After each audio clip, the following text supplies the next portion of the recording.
According to the U.S. Department of Justice, it is estimated that close to 10% of all law enforcement calls in our country have some connection to mental illness.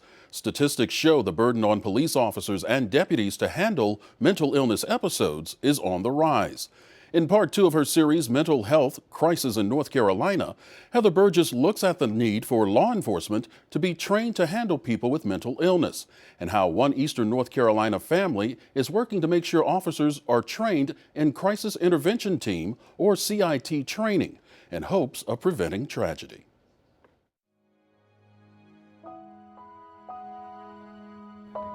This is my son Keith. He's, I think he's about 15 or 16 in that picture.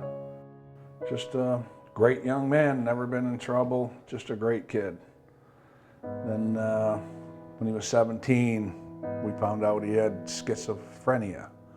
So the battle started. Mark and Mary Wilsey look over pictures of their son Keith, an 18-year-old they describe as loving, organized, and musically talented. Keith even had dreams of playing drums in a rock band. But on January 5th, 2014, Keith's future changed forever. He was having an episode one day and we had to call for help. And we called for help and nobody would ever know that it would end up in the kid's death. According to his parents, during his episode, Keith was holding a broom and a screwdriver. The Wilseys called 911 for help to admit Keith into the hospital for medical care. 2 officers, one from Boiling Spring Lakes, the other a Brunswick County deputy, arrived at the Wilseys' Eastern North Carolina home. And according to reports, officers radioed back that everything was okay. But later, a 3rd officer, Southport Detective Brian Vassy, arrived at the home. And according to police reports, 70 seconds after Detective Vassy's initial arrival, 18-year-old Keith Vidal had been shot. Keith was just sweeping the hallway having a bad day. And there was 2 officers that had some common sense that were just talking to him, and then 5 seconds into another officer coming in the house, my son was laying on the floor right here dead. You know, this was a very bright and intelligent young man that wasn't a threat to anybody. You know, he was tased twice, laying flat on his back when he was shot. A Brunswick County grand jury indicted Southport Police Detective Brian Vassy with voluntary manslaughter in the fatal shooting of Keith Vidal. According to Southport Police Chief Jerry Dove, other than some in-service training, Officer Vassy did not have a special training called CIT, which stands for Crisis Intervention Team Training. It's a 40-hour class that teaches law enforcement skills on how to de-escalate a mental illness episode. Both Mary and Mark Wilsey can't help but wonder if CIT training could have made the difference between life and death for their son Keith.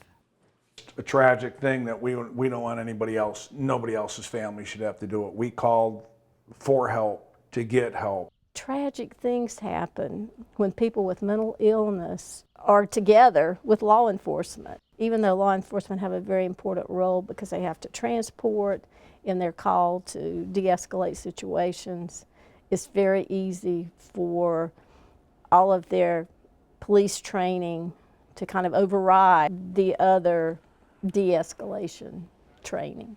According to the North Carolina chapter of the National Alliance on Mental Illness, there are approximately over 22,000 law enforcement officers across the state. Out of those, close to 5,000 have been CIT trained, for an average of 22% in North Carolina.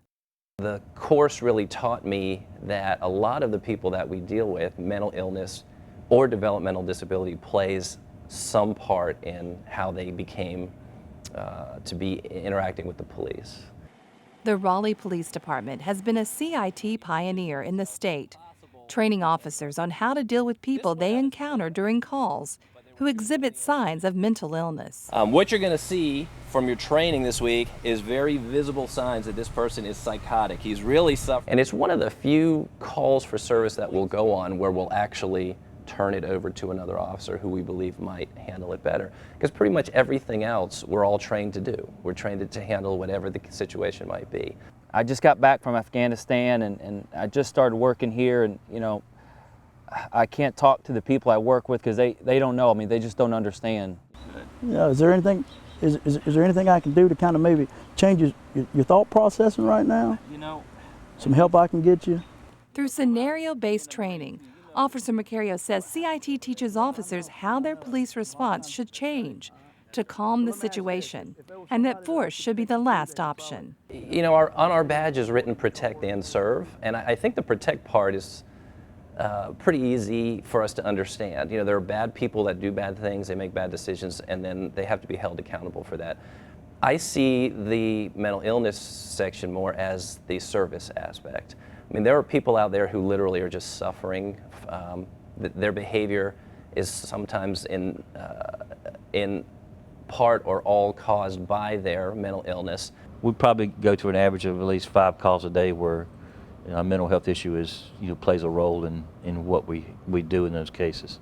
Captain Randy Munn is in charge of the North District in Raleigh, but his former off-duty work as security for a mental health crisis center has made him passionate about teaching other officers how to de-escalate and help those suffering a mental health episode. You have to be able to figure out how can you help them without making them worse, number one. Our goal, number 2, is not to have to get physical with them.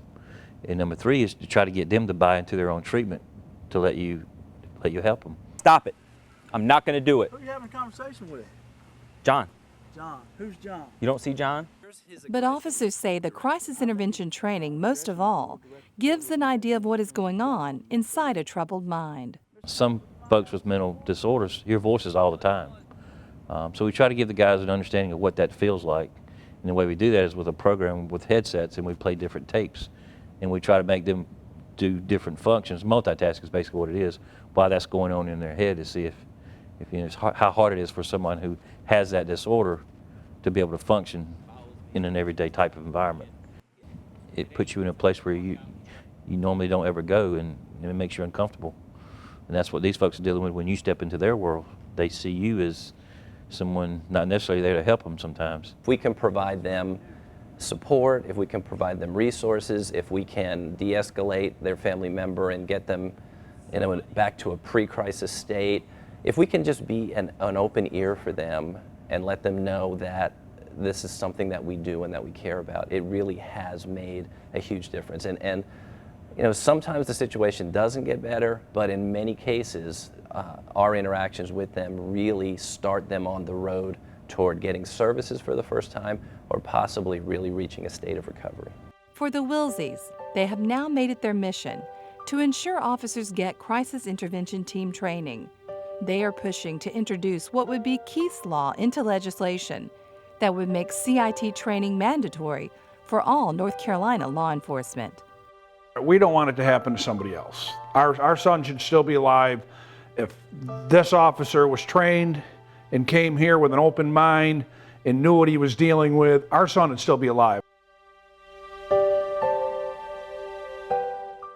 The first Crisis Intervention Team, or CIT, training in North Carolina was held in Wake County in 2005 and was supported by the National Alliance on Mental Illness and Alliance Healthcare. Since that time, CIT programs have spread throughout the state and now exist to train law enforcement in most areas in North Carolina.